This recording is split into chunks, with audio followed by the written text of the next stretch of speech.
ओम शांति। 8 तारीख की मुरली। मीठे बच्चे, तुम्हारा पुराना दुश्मन रावण है। तुम्हारी लड़ाई बड़ी खौफनाक है। तुम जितना एक के साथ योग लगाओ उतना दुश्मन पर जीत पाने का बल मिलेगा। दुश्मन कौन? रावण।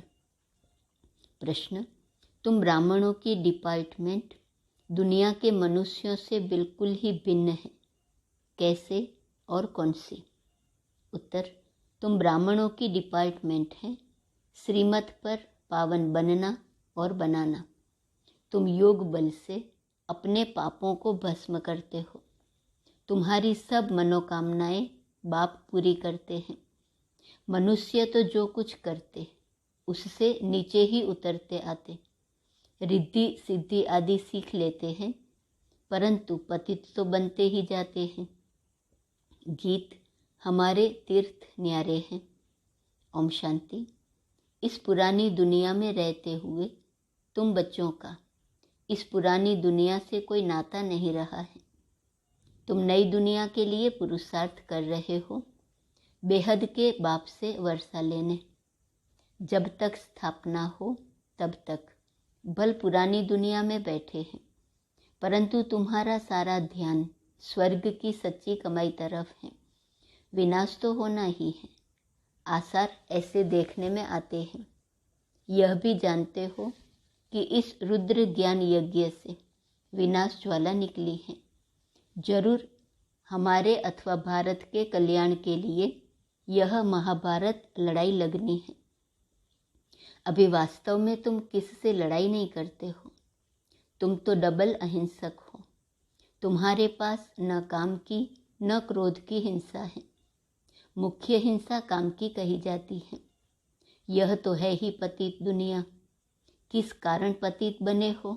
विकार के कारण। यह काम विकार आदि मध्य अंत दुख देता है। क्रोध के लिए नहीं कहा जाता। अपवित्रता और पवित्रता की बात है। काम ही सबको धोखा देता है। इस काम पर ही अबलाओं पर अत्याचार होते हैं। एक पवित्र बने दूसरा न बने तो झगड़ा हो पड़ता है। बाप कहते हैं दोनों को प्रतिज्ञा करनी है ज्ञान चिता पर बैठने की। वह काम चिता पर बिठाते हैं, बाप वह सौदा कैंसल कराते हैं। अब पवित्र दुनिया स्थापन होती है तो वह सौदा कैंसल करना पड़े। ज्ञान चिता पर बैठने से पवित्र बन पवित्र दुनिया के मालिक बनेंगे। तुम्हारी भी लड़ाई है। उस बाहुबल की लड़ाई से वास्तव में तुम्हारी लड़ाई बड़ी खौफनाक है, क्योंकि रावण तुम्हारा बहुत पुराना दुश्मन है। उस पर जीत पानी है। जितना एक के साथ बुद्धि योग लगाएंगे तो बल मिलेगा। सारा मदार है श्रीमत पर चलने का। श्रीमत कहती है कि गृहस्थ व्यवहार में रहते सर्वगुण संपन्न 16 कला संपूर्ण बनना है। आत्मा को ही बनना है। आत्मा 16 कला संपूर्ण थी। अब वह 84 जन्म लेते लेते नीचे उतरती है। जरूर बच्चे जानते हैं देवी देवताओं का राज्य था। राम राज्य स्थापन हुआ। राम नाम रख दिया है। वास्तव में नाम शिव है। शिवाय नमः कहते हैं, रामाय नमः नहीं कहते हैं। शिव बाबा अक्सर बहुत राइट हैं। राम को बाबा कोई कहते नहीं, शिव को बाबा कहते हैं। राम यानी परमपिता परमात्मा, न कि रघुपति राघव राजा राम। मनुष्य जो सुनते वह बोलते जाते हैं। अब सिवाय तुम बच्चों के और कोई भी परमपिता परमात्मा के साथ यथार्थ योग नहीं लगाते हैं। वह तो समझते हैं कि परमात्मा तो ब्रह्म ज्योति स्वरूप है, नाम रूप से न्यारा है। अगर ब्रह्म कहते तो भी नाम हो गया न। कुछ भी समझते नहीं हैं।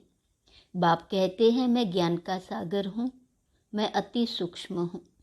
इससे सूक्ष्म चीज कोई होती नहीं, अति सूक्ष्म है। जैसे झाड़ का बीज सूक्ष्म होता है, देखने में कितना छोटा। मनुष्य सृष्टि का बीज तो सबसे सूक्ष्म है। सबसे छोटी खसखस होती है, बहुत पतली होती है उनके झाड़ बहुत बड़े बड़े होते हैं। तो परमपिता परमात्मा तो उनसे भी अति सूक्ष्म बिंदी है। बाप कहते हैं मैं जो हूँ जैसा हूँ। इस रीति तुम्हारे में भी नंबरवार जानते हैं। कोटों में कोई ही इस राज को समझते हैं। शिव बाबा जैसी महिमा और कोई भी मनुष्य आत्मा की नहीं हो सकती। कैसे आकर पतित दुनिया को पावन बनाते हैं, सन्मुख आकर बच्चों को पढ़ाते हैं। कुछ भी जानते नहीं हैं, न मुझे जानते न चक्र को जानते हैं। अभी तुम नंबरवार पुरुषार्थ अनुसार जानते हो। तुम्हारा इस पुरानी दुनिया की बातों से ताल्लुक नहीं है। मनुष्य तो घोर अंधियारे में है, उनका तो धंधा ही है अपना। तुम्हारा धंधा अपना है। तुम हो गए गुप्त योग बल की सेना, वह है बाहुबल की सेना। उनको तुम जानते हो, तुमको कोई नहीं जानते। वो लोग अर्थात साइंसदान स्टार पर जाने की कोशिश करते हैं। देखा है तो समझते हैं, हम क्यों नहीं जा सकते। हम समुद्र का अंत क्यों नहीं पा सकते, इसलिए पुरुषार्थ करते हैं।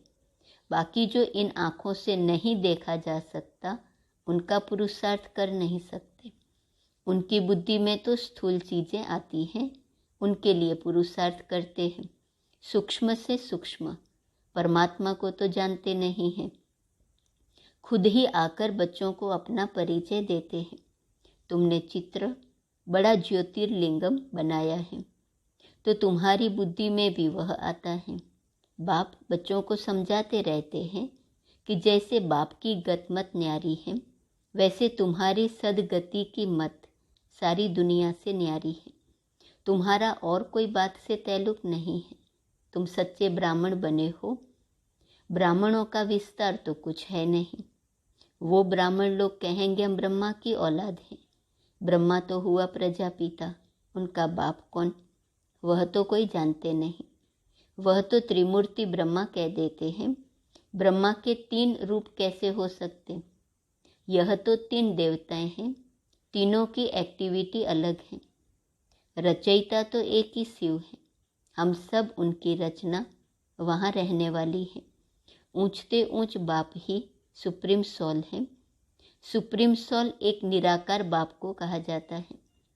ऐसे नहीं कि वह भी निराकार परमात्मा और हम आत्माएं भी निराकार, सब एक ही हैं, सब उनके ही रूप हैं, नहीं। बाप अलग हैं, बच्चे अलग हैं। तुमको बाप ने नॉलेज दी है।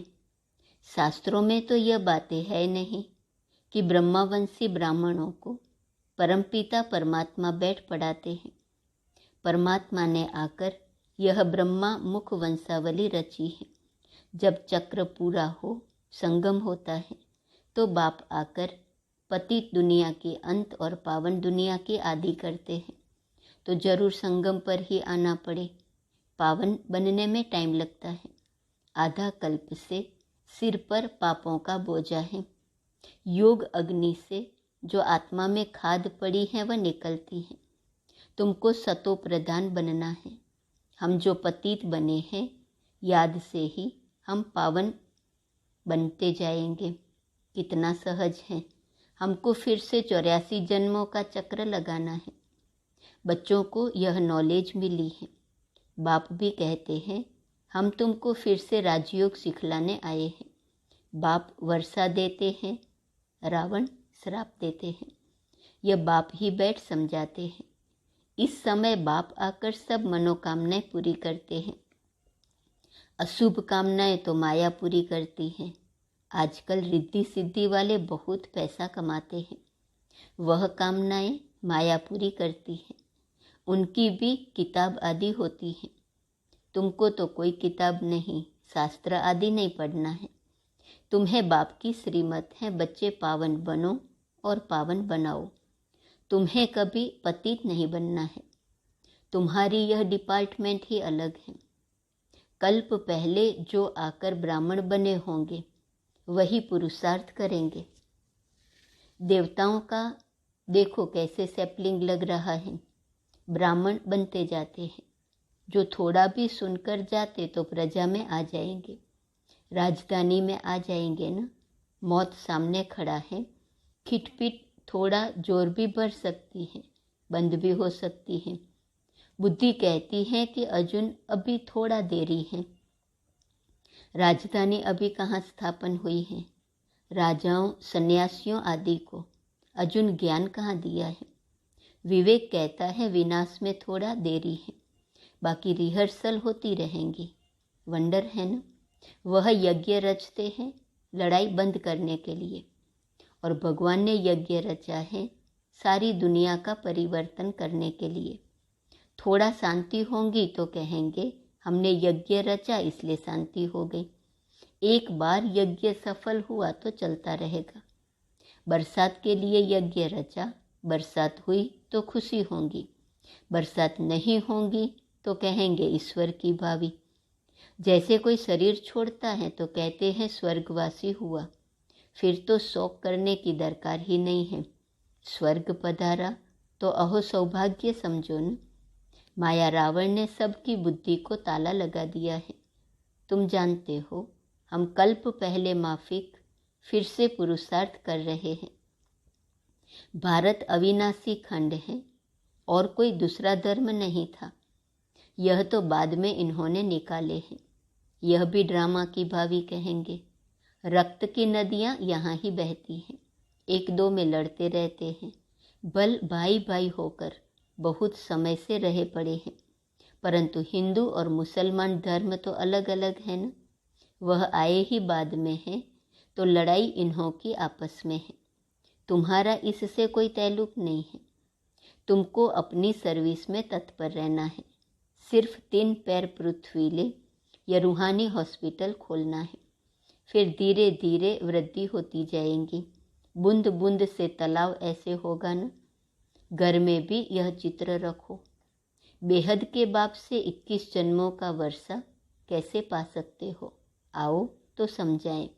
मौत तो सामने खड़ा है। अब सिर्फ बेहद के बाप और वर्षे को याद करो। इनको मृत्यु लोक कहा जाता है। बाप कहते हैं मुझे याद करो तो मैं तुमको साथ ले जाऊंगा। तब तो कहते हैं ना, मैं कालों का काल महाकाल हूँ। अकाल तख्त है ना, तुम अकाल आत्मा हो। बच्चे समझते हैं कि हम इस दुनिया से बिल्कुल न्यारे हैं। यहाँ पढ़ाने वाला विचित्र है। आत्माओं से बात करते हैं, आत्मा ही सुनती है, आत्मा ही इस मुख द्वारा सुना रही है, आत्मा इन कानों द्वारा सुन रही है। हम आत्मा इस शरीर से यह करते हैं। आत्मा को रसना मिलती है। आत्मा ही कहती है यह मीठा है, यह खट्टा है। आत्मा में ही संस्कार रहते हैं। आत्माओं को बाप कहते हैं अब घर वापिस जाना है। तुमने 84 जन्म लिए हैं। अब यह शरीर छोड़ना है। इनसे ममत्व निकालना है। सर्प भी ममत्व नहीं रखता है। पुरानी खाल छोड़ नई ले लेते हैं। तुम्हारी भी यह पुरानी खल है, इसको ऐसे ही छोड़ देना है। भ्रमरी का भी मिसाल तुम्हारे से लगता है। वास्तव में सन्यासी यह मिसाल नहीं दे सकते।